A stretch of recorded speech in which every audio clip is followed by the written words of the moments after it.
and we'll discuss what these innovative solutions are all about. Let me just take you through the competition round also, like how we called the submissions and what was the selection process, criteria, etc. So, as some of you may know, this is the second year that we have had this challenge. Our first was the last year in 2023 when we awarded 6 students and on $75 for their submission, each of their submissions.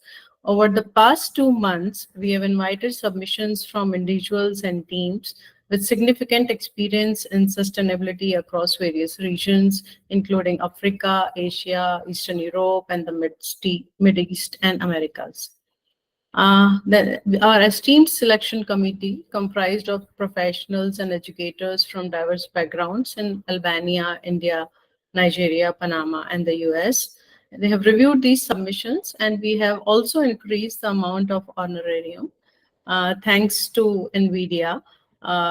To now it is $125 for the third place, $250 for the second place, and $500 for the first place.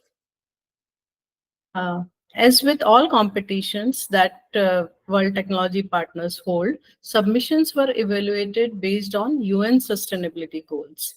Winners have been divided into 2 categories. Today, we'll be seeing and discussing environmental engineering presentations. On Thursday, June 20th, at the same time, we'll be presenting some new presentations focused on organic architecture. I'm sure you must be wondering that what is this like, what organic architecture. So American architect Frank Lloyd Wright coined this term early in his career, approximately 100 years ago. Wright believed in designing in harmony with humanity and the environment, a philosophy he labeled organic architecture. So hence the term organic architecture. So now I'll walk you through what is going to be the schedule and the format of today's webinar. So today, each presenter will have 10 minutes slot for their presentation, followed by a 3-minute Q&A session. So let me welcome and honor our winners joining us today. This includes the third place winner is Adewale. He's doctoral research scholar at Federal University of Technology, Owerri, Nigeria. He's going to talk about utilization of functionalized biochar from water hyacinth as green nano-fertilizer. I apologize if there's any wrong, pronunciation of the word, because I myself am the IT background, so might be, I can make an error over here. So second place winner is from India, is Amit Kumar. He's a doctoral candidate. He's done mechanical engineering from UPES, Dehradun, India. His topic is maximize hybrid solar kitchen heaters for dependable cooking, explore alternate heat sources, and evaluate performance under different settings. And our first place winner is Edwin. He's MSc in Materials and Material Science from Addis Ababa University, Ethiopia. His topic is enhancing carbon reduction efficiency using bimetallic and bimetallic oxide catalyzed to mitigate climate change and advance sustainable energy technologies in Africa. And let's see what insights they bring to the presentations today.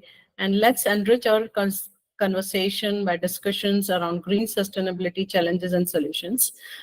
With that, I will now invite the first person for today's presentation, which is Adewale. Adewale, welcome, and please share your presentation.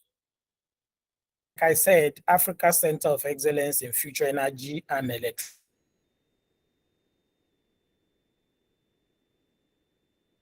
Nigeria.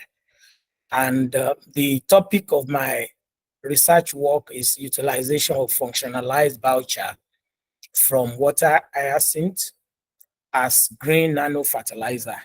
I'm actually working on applied nanobiotechnology. So the way of background, we know what is happening right now globally it's a major issue, energy to drive the global economy.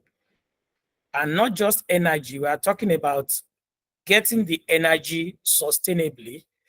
And we want something that will not jeopardize our planet the more.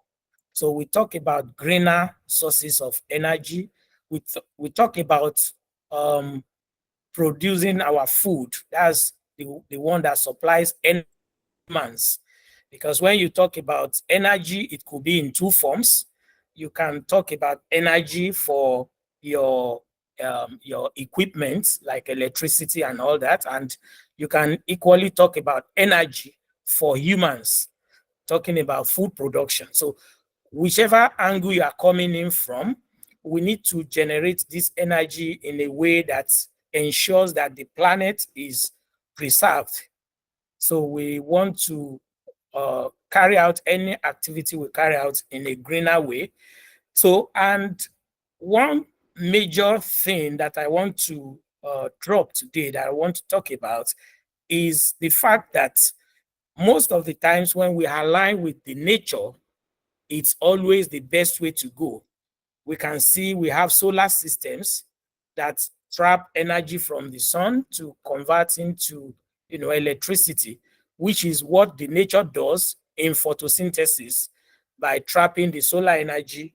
And plants use that to make the food, and they are the primary producer in the food chain. So we're looking for innovations that sync with nature to solve human challenges. And that is where nanotechnology comes in. Generally, nanotechnology is about manipulating materials at the nanoscale, which is generally within the range of 1 to 100 nanometers. And the research we're carrying out is an approach to synthesize fertilizer from a biomaterial. We are choosing water hyacinth as a source to manufacture the biofertilizer because of some reasons. Number one, we have seen that from many research work and from what is happening around, water hyacinth is a menace in the environment. It encourages biodiversity loss.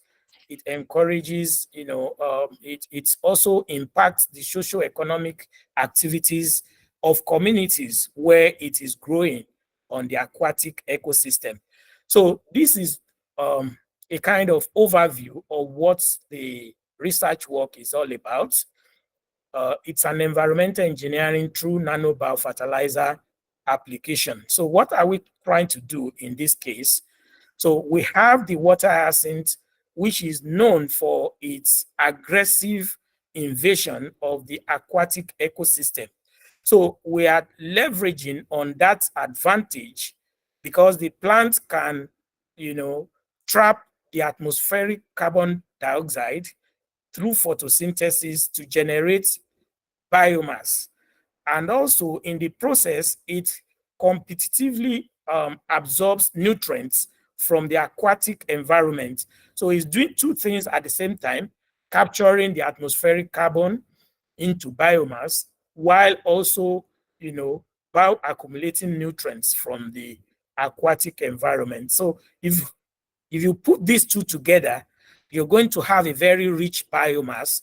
So if we can concentrate this through pyrolysis, which is what we're trying to do, pyrolyze the biomass from this plant, and then augment it with some nanonutrients to form a nano-enabled fertilizer, characterize the fertilizer, and then test this fertilizer, against conventional fertilizers to see the performance. And from the results we've seen so far, it's a very promising system.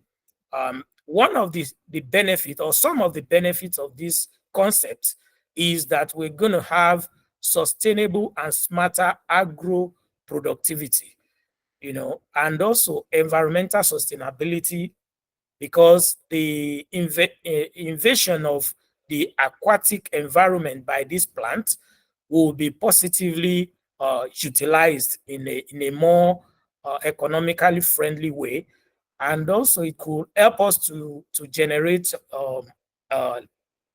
good economic intervention for the local community through what we call circular economy. So also, like I said, is a way of sequestering carbon, which is one of the major greenhouse gas that we have.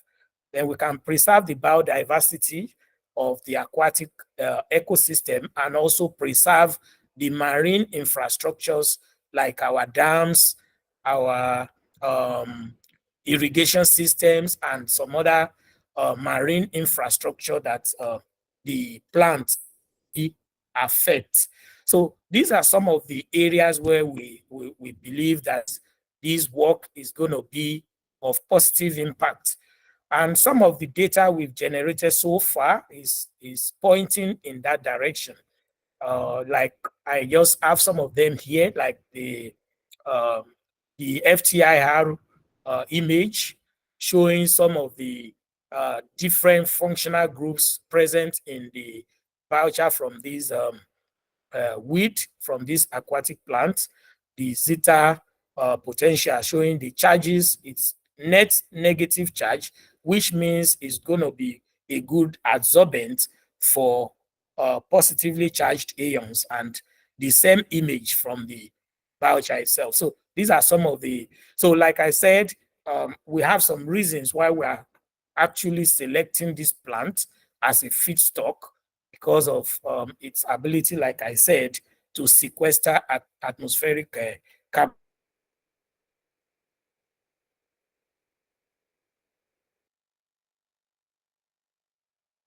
And also it can help us to mine nutrients from its surrounding, which is the aquatic environment, and also to help us to manage the menace of its invasion on the ecosystem. Okay. Now, so these are some of the advantages we believe this work is going to give us. And talking about the relevant sustainable development goals, we have SDG number 1, which is through the circular economy, there could be the creation of jobs, local factories could be created utilizing this material to generate the biofertilizer. Then zero hunger, which is SDG number 2, sustainable cities and communities, SDG number 11, and also life below water. So we can be able to manage these plants in a way that our aquatic ecosystem can be preserved in a positive way. So this is just the conclusion of this work. We are leveraging nanotechnology for sustainable development through development of nano-enabled fertilizer to optimize nutrient delivery to plants, and also to utilize this feedstock in a multi-dimensional advantage. So I will stop it there. I don't want to take too much of our time. So we can come in with our questions or For a wonderful presentation. So my question is that, are you able to establish the impact of our accent on aqua life and the ecosystem generally? I knew that you mentioned its benefits within the biodiversity aspect of what you are doing, and also on socioeconomic life of where these plants are growing. So I want you to kind of maybe articulate or expatiate on some of the impacts you've seen from your work of these accents on aqua life and ecosystem. all right, thank you. Thank you for that question. From literature and from a lot of studies that we have carried out, the plant actually has a way of out competing with other aquatic organisms. You know, when you say out competing, what you mean is, you know, normally in the aquatic ecosystem, the organisms compete for sunlight and for nutrients. So because of its own aggressive nature, it out competes other organisms. So through that kind of his property or his ability, it drives biodiversity loss. So where the plant is where you have the invasion of the plant on the aquatic ecosystem, you tend to lose other organisms like fishes that need to feed on phytoplankton. They will have to run away because those phytoplankton will be starved of both nutrients and oxygen and sunlight. So that is an established fact about these particular water hyacinths. It's part of why we have chosen that plant as a typical feedstock for this study. Thank you. Second presentation, I invite Amit Kumar from India. Amit, you're here, right? Oh, yes, ma'am. Yeah. So please go ahead and present. Okay, thank you so much, ma'am. Just a wait.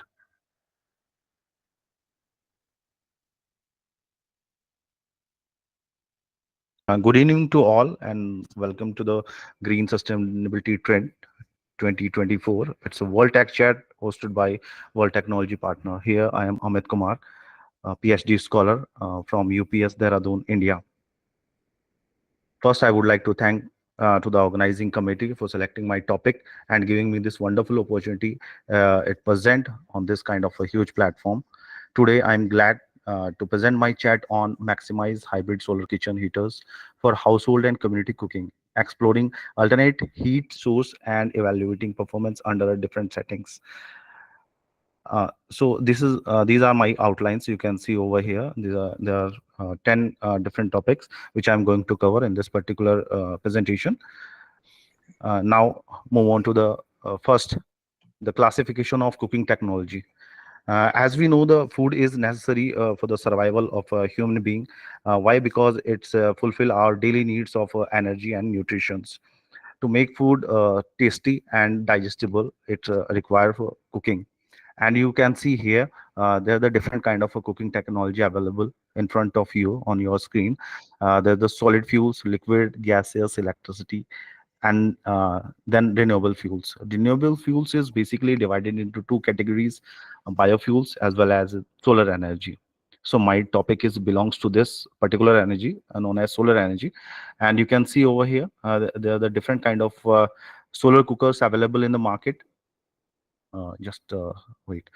The box solar cooker, funnel, fractional, parabolic dish, shuffler dish, and you can say it's institutional cooking also. First, if we are talking about the solar energy is divided in two particular categories: direct methods and indirect method. Direct method is further divided into photovoltaic conversion, and then thermal. Thermal is further divided in three different categories: low temperature system, medium temperature system, and high temperature system. The temperature vary from you can say 70-80 degree to 450 or 500 degrees Celsius in this particular process. You can see a global cooking scenario of solar cooking technology over here. You can see the world map.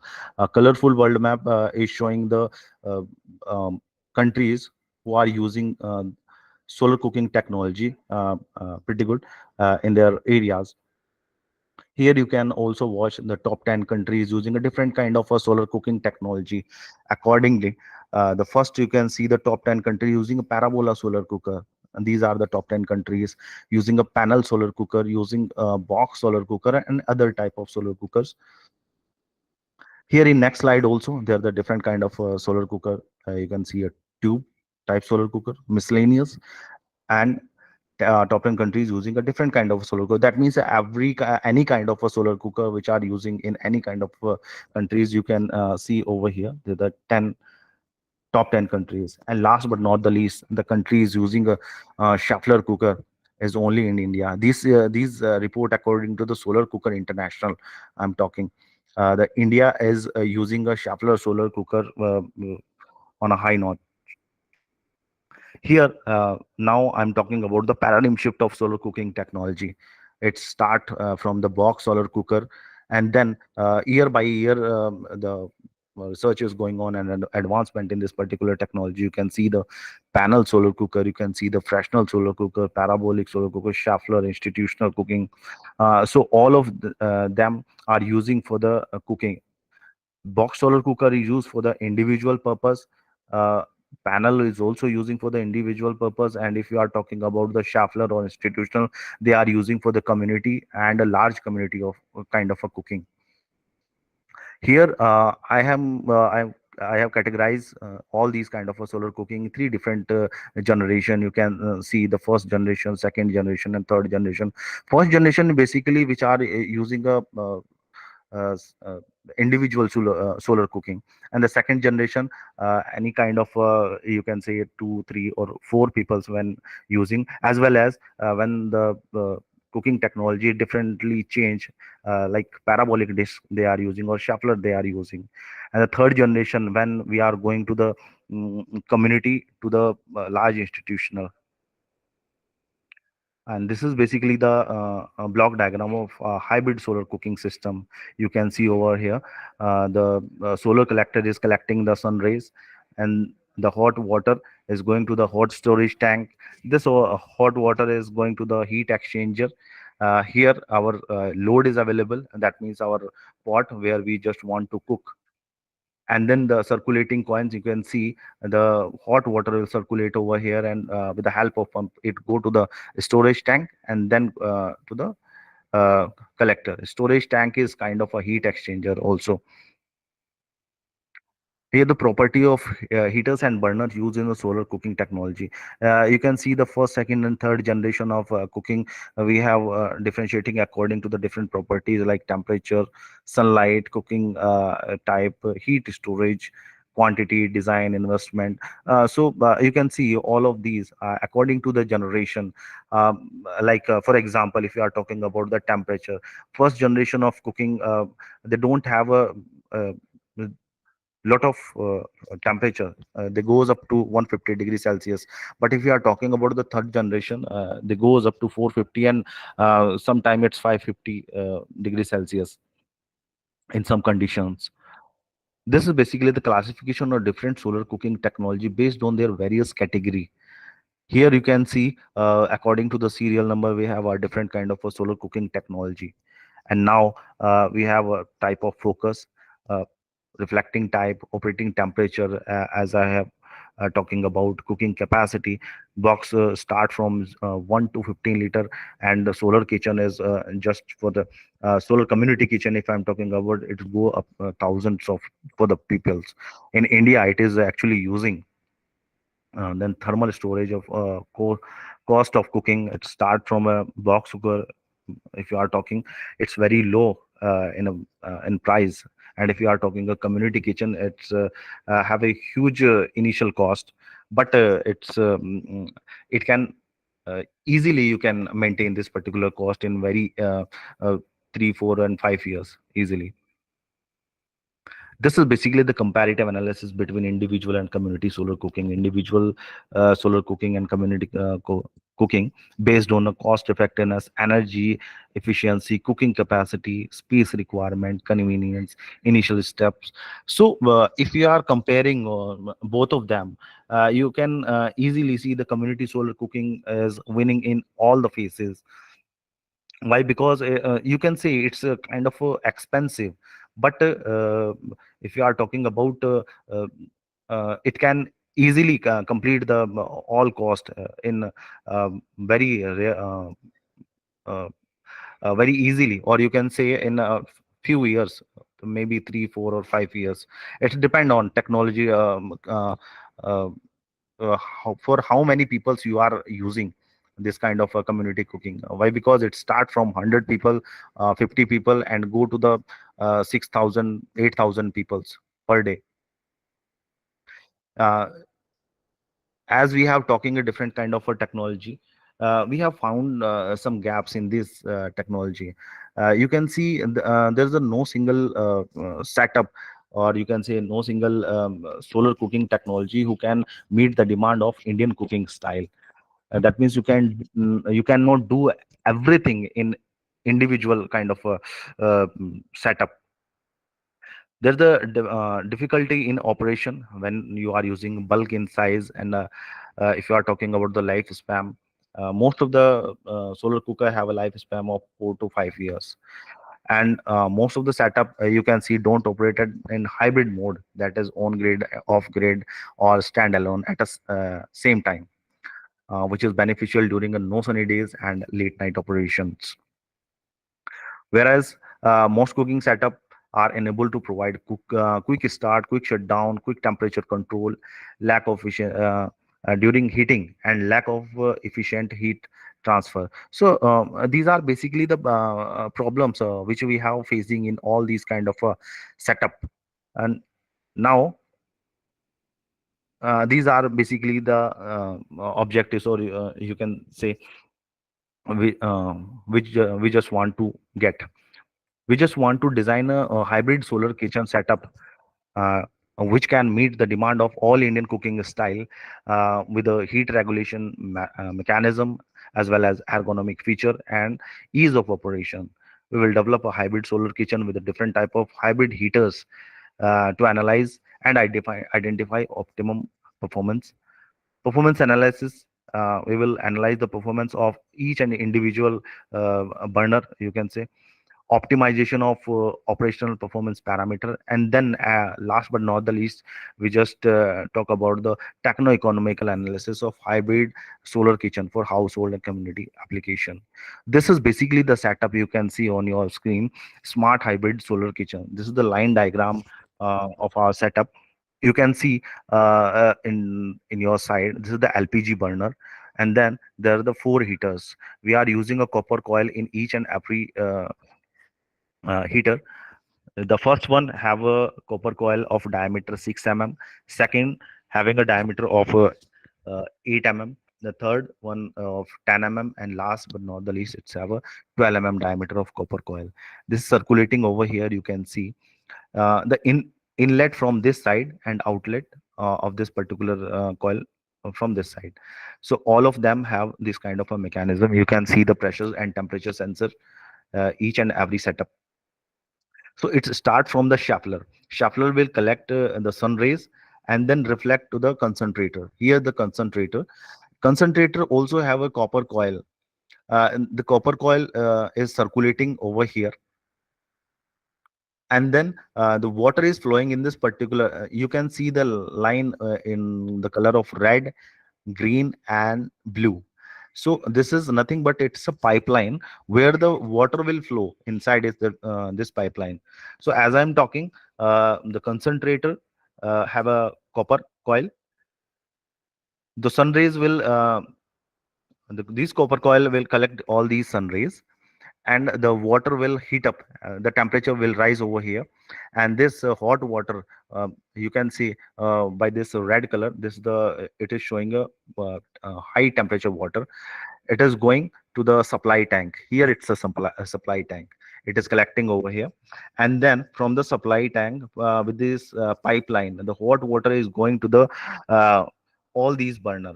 It's depend on us which burner we are using, or we are using all the burners at a time. We can use a single or double, or all of them at a time. It's depend on us, or depend according to the need of cooking. Okay, so it will go through this red line to the first heater, second, third, and fourth. There's the needle wall is using to control the flow of this water, and this water will flow inside of these copper pipeline here, and then go out through this particular pipeline. You can say here the color is changing. Why? Because the most of the heat is using over here, and this heat go to the when we are using a pot, any kind of a pot on this particular place. Why? Because it's a burner, so we have to place our pot over here. So the heat will supply to the pot for the cooking purpose. Then this water is flowing this particular on this particular pipeline, and now it's kind of a cold water. Now it's going to the first reservoir. Here is the reservoir. Just uh, and then Here we are using a chemical pump. Why we are using a chemical pump? Why? Because if we are needing, and if we just want to do some more research, we can use a PCM uh, instead of water. It's depend condition to condition. So right now we are using only water. So this water will pump with the help of this chemical pump, and it will go to the again to the concentrator. In concentrator, it will again rotate with the help of copper pipeline. It will heat up the temperature with the help of sun rays, which is collecting to the concentrator, and then go to this particular pipeline, and this cycle will go like this. If it is raining time, and if it is not using at daytime, you just want to use it at a night, or maybe in a days when the sun is not available. So that time you just want to close these two knobs, okay, and open this particular bypass wall. Then what will happen? You have seen the reservoir, this one, and the supply tank, both are work just like a thermo flask. So the water, hot water, will collect over here in the supply tank and reservoir. So it will circulate like that with the help of chemical pump. You can see this green line. It will go to the supply tank. From the supply tank, it is going to the, oh, just wait, it is going to the burners, and then from the burner, it with the help of outlet, it is going again to the reservoir. And then again, with the help of chemical pump, it will lift out, go to the supply tank, and the cycle again will continue with this process. Here we have using a heating coil also. In between copper coil, we have using a heating coil for that particular condition when the sun is not available for long duration of time, and you just want to cook your food with the help of heaters, or you can say with the help of heating coils. So with the copper coil, we are using a heating coil also over here. This is the LPG burner. It is for the comparative analysis of all these burners. When we are cooking on all these burners, we will compare with this LPG burner uh, for the performance analysis of all these burners. So this is basically the smart hybrid solar kitchen setup. And here we have just manufactured this setup. It is at the initial stage, and this is the final stage. You can see the tank. This is the 30 liter of tank, and the red color, it's 60 liter of tank. And here we have using this chemical pump. You can see the pipeline over here. This is a blue color pipeline, this is blue color pipeline. And besides of it, we have an inlet and outlet, which is connecting to the shuffler and a concentrator. These are some fixed parameter using in this particular calculation. Here the variable operation and performance parameter, you can see the burner shape. Right now you can see in this particular uh, line diagram, these are the flat burners. This is the one kind of burner. And here we have using a flat plate, then conical, and then hemispherical shape. You can see these particular figure. This is the flat plate burner, then it is conical. Here also we have using a copper coil as well as electric coil. Here also it's you can say hemispherical. There also we are using a copper coil as well as the electric heating units. Copper diameter, as I have told you earlier, we have four different kind of a copper coil diameter: 6 mm, 8 mm, 10 mm, and 12 mm. Mass flow rate we will control from 0.2 kg per second to 0.02 kg, 0.1 kg per second, with a difference of 0.02 kg per second. Operational temperature will vary from 0 to 200 degrees Celsius. And of course the heating time. You can see this is also basically the conical shape of the burner. This is the actual heat exchanger which we are using. Each and every heater, you can see it's consuming a 2 kilowatt at the time of running. So this is our expected feature from our setup. The hybrid solar kitchen will analyze based on radiation data from the actual site at our university UPS.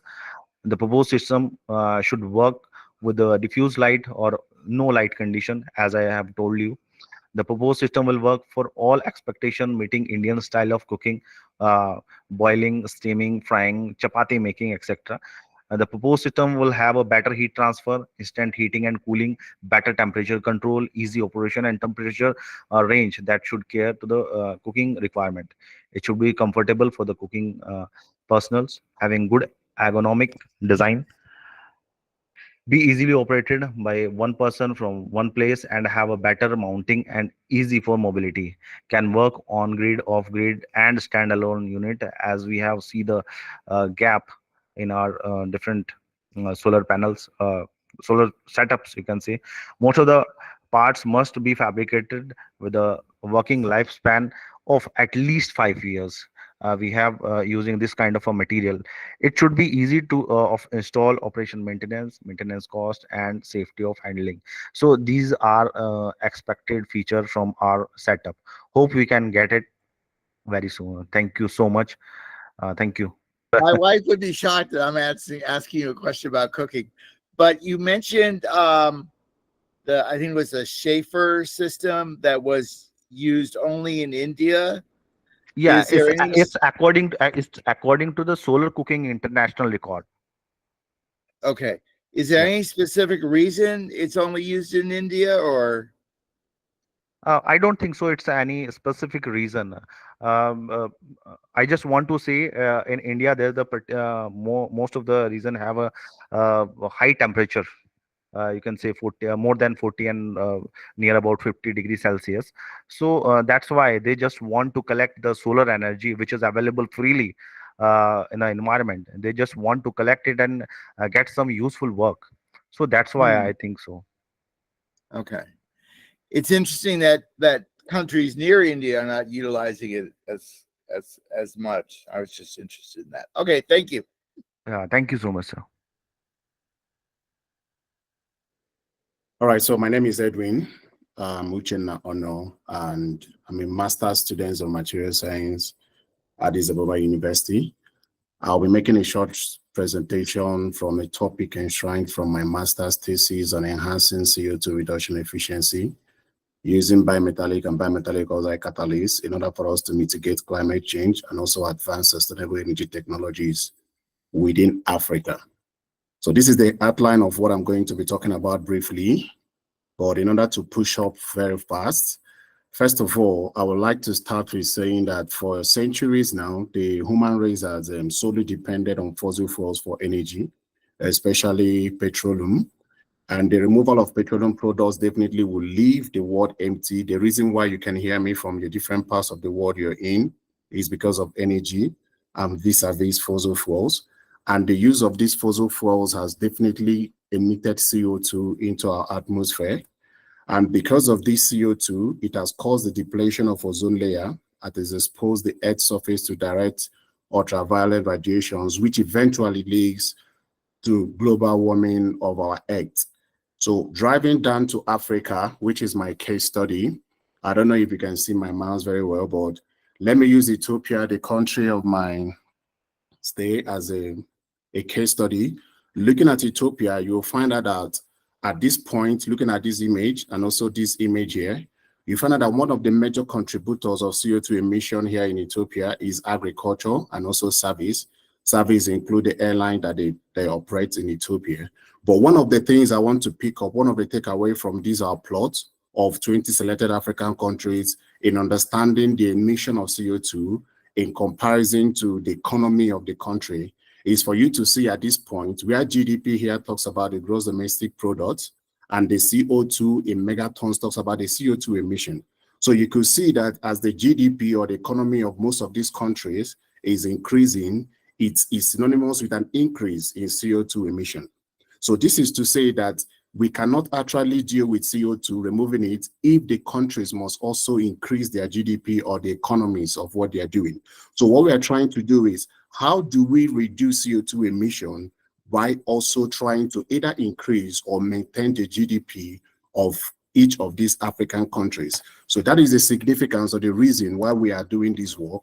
So first of all, the normal petroleum or the fossil fuel that we use from this image, you will see what happens in nature is the fossil fuel reacts with oxygen and gives CO2 emission into the atmosphere, and also energy that we use to drive our cars, energy that we can power our houses with, and also in our industry.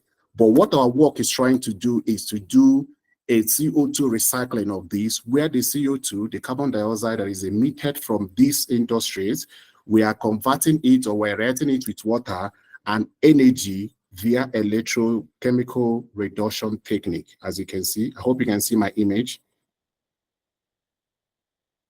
Can you see my image very well? Hello? Yes, we can. All right.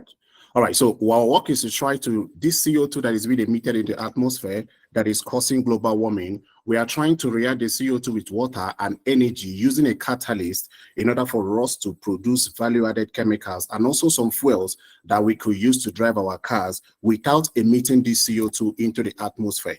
So as I said, we need to reduce the CO2 using an electrocatalyst, or a catalyst, as I say. So why do we want to use a catalyst? First, the first thing I need you to understand why we want to use a catalyst is carbon dioxide is chemically sluggish. So the carbon is too reluctant to separate from the oxygen. And as a result of this, the energy required to remove the copper from the oxygen is too high. So we need electrocatalyst or a catalyst in order to reduce the energy that we need to break this CO2 into difference of carbon and oxygen for the subsequent value-added chemicals or fuels that we want to synthesize. So talking about the electrolysis of our work, this is the very experimental setup of our work, where the catalyst that we synthesize for this work is zinc copper bimetallic and also zinc oxide copper oxide bimetallic catalyst. So what happens within this membrane electrode assembly is that we synthesize nickel foam, which acts as our anode.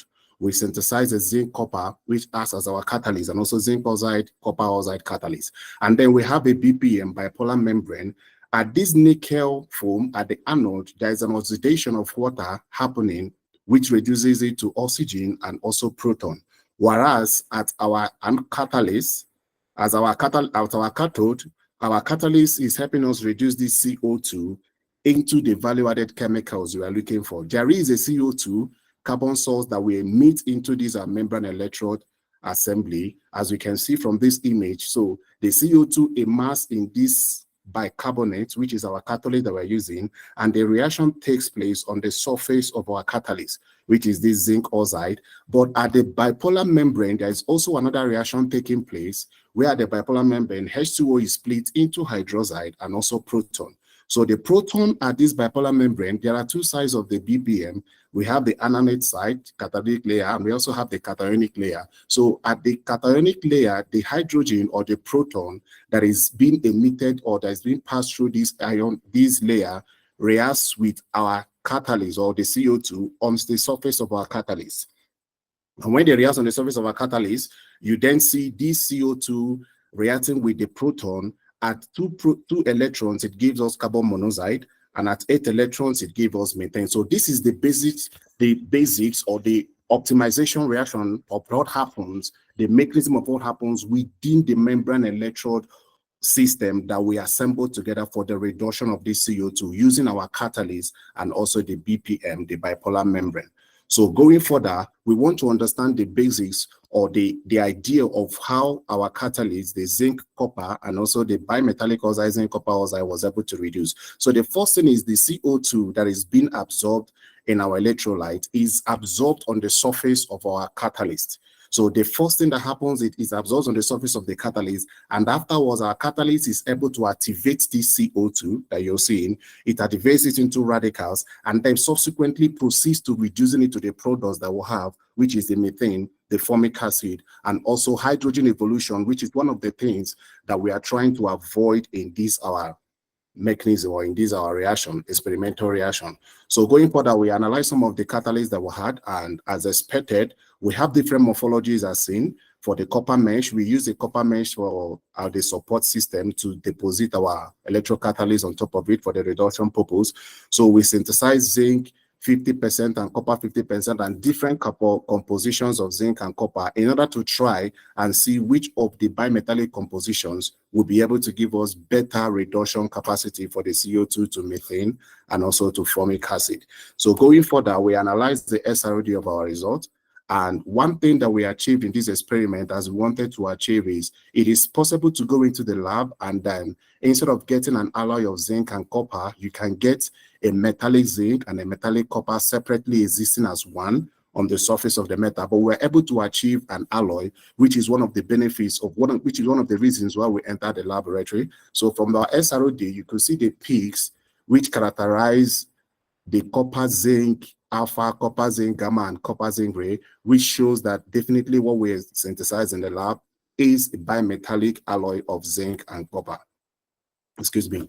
So furthermore, we also characterize an SPS on it to understand what happens. And when you look at our SPS results, especially the zinc 2P result, you find out that the effect we are trying to achieve, where we're synergistically combining zinc and copper, you could see that the zinc is always tweeting to the higher binding energy when compared with the zinc 0 that we also synthesize as a control to understand the impact or the effect of zinc on our electrocatalyst. So our SPS also confirms to us that definitely what we synthesize is the zinc copper alloy with the impact of zinc, with the electronic impact of zinc being feasible in our material.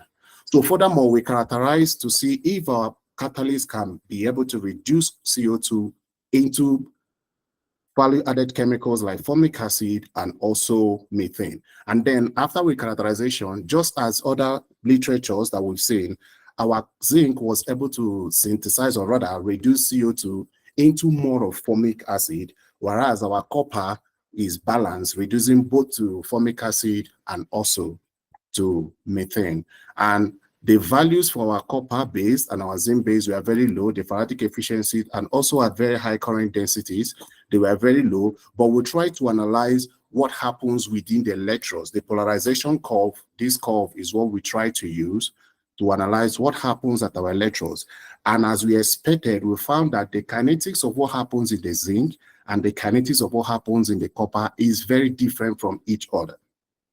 So this shows us that, all right, these are two different metals operating at different kinetics and at different thermodynamics. So we were satisfied at this point. And then we also characterize our bimetallic to understand what happens. And then we found out that in our bimetallic, they were giving us good methane and also good formic acid without anyone being too balanced to one angle and the other one being too balanced to the other angle. And then we found out that we also got high faradic efficiencies for this methane and high faradic efficiencies for the formic acid from the bimetallic catalyst. But one of the things that we really appreciate about bimetallic catalyst is the ability of the kinetic ability of, you can see from our polarization curve, as compared to that of copper separately and zinc separately, you could see similarity of reaction, which shows once again the synergistic effect of this zinc and copper in the same electrode, as the same electrode working as one.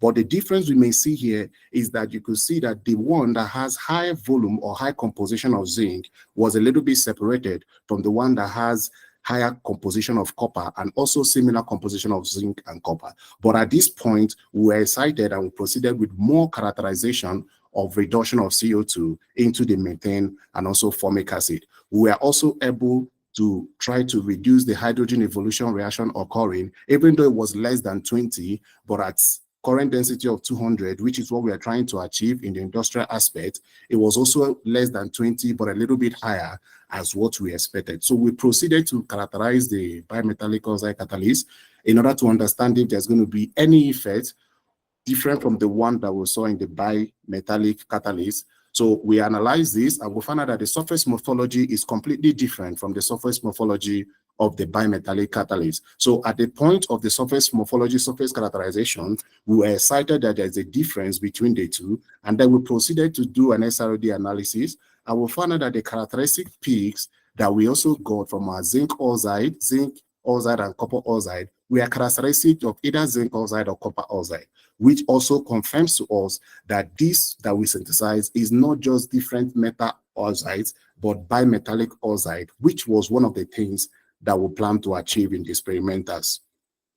So we proceeded to characterize and reduce our CO2 to find out if our catalyst will be able to reduce CO2 in the atmosphere into any of these value-added chemicals, particularly methane and also formic acid. And we found out that the bimetallic catalysts were bimetallic oxide catalysts gave us very high Faradic efficiencies of both methane and also formic acid, even at high current density. And then one of the things I would like to say is one of the reasons why we entered the lab to do this, the challenges that some catalysts always have is reduction at very high current densities. So that is the reason or the challenge why some of these catalysts has not been implemented or used in the industrial aspect. So what we are trying to do is to reduce CO2 at a very high current density by this catalyst, so that this catalyst can find its way into the industrial aspect for the reduction. So we characterize this and we found out that our bimetallic oxide was able to reduce the hydrogen evolution drastically as compared to the bimetallic catalyst. So this was barely beyond 15%, even at a very high current density of 200. So at this point, we are excited, and then we characterize to analyze, or rather we analyze the polarization curve to understand what kinetics happens. And we found out that from 75 current density to around 125 current density, we're able to see the synergistic effect of the zinc oxide and the copper oxide acting as one in the reduction of CO2 into methane and formic acid. So we try to compare our results with previous results of reduction activities that has been done using copper basically, and also in liquid fed electrolyzer. And we found out that the first one, bismuth copper, was able to reduce at 94.3 Faradic efficiency, but very low partial current density of 27.85. While our material, the zinc oxide 70%, so zinc oxide 50%, and copper oxide 50%, was able to reduce the same formic acid at 81.8% Faradic efficiency plus minus 2, but at a very high current density, which is one of the things that industry has been looking at for. This is a partial current density of 116.5, which is almost the same of a partial current of a current density at 200. So we're able to achieve this, which is one of the things that companies have been looking at for. So this gave us more excitement about the electrode, and then we decided to proceed further to characterize and to understand this electrode. So in conclusion, we're able to synthesize the zinc copper bimetallic and also zinc oxide copper oxide bimetallic catalyst, and we're able to use it to reduce CO2, and we found out that our catalyst was efficient in reducing CO2 into the value added chemical of methane, and also the value added chemical, and also can be used as fuel of formic acid. And the ratio of this, where very much the zinc copper and the zinc oxide copper influences the active site, because each composition gave us different reduction capacities. So we're excited about the influence of the compositions and the influence of these bimetallic and bimetallic oxide on the surface of our substrate. So we're able to understand that this is very efficient in mitigating hydrogen evolution, which is also one of the paramount reasons why we entered the lab, especially for our zinc oxide and copper oxide bimetallic oxide. Thank you very much for listening.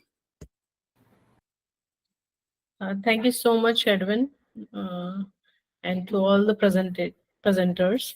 I now invite Paul Frank, Director at World Technology Partners, for the closing remarks. Thank you, Sunita. And again, thank you all of our presenters today. A couple quick notes I wanted to mention. We had wanted to talk a little bit about the UN World Restoration Flagship Program, which we discovered last week. Unfortunately, we don't have the time to do that today, but we hope to come back to you maybe in mid to late July with another webinar focusing on that program, which seems to be very exciting, and seems that we could certainly help them out. Basically, I also wanted to remind you really quick, on Thursday at 11 a.m. at the same time, we'll be doing a program, as Sunita mentioned, focusing on organic architecture. If you would like to register for that, please do so on our website at worldtechnologypartners.net. And finally, also on our website, we have put up the guidelines for our third annual competition. This has scholarships up to $1,000 for students throughout the world, and we encourage you to check those out and participate. The deadline for that is October 9th or 10th, and we hope you can participate in that as well. Thank you again, and this recording will be available shortly on our website as well. Take care, everyone. Have a great day.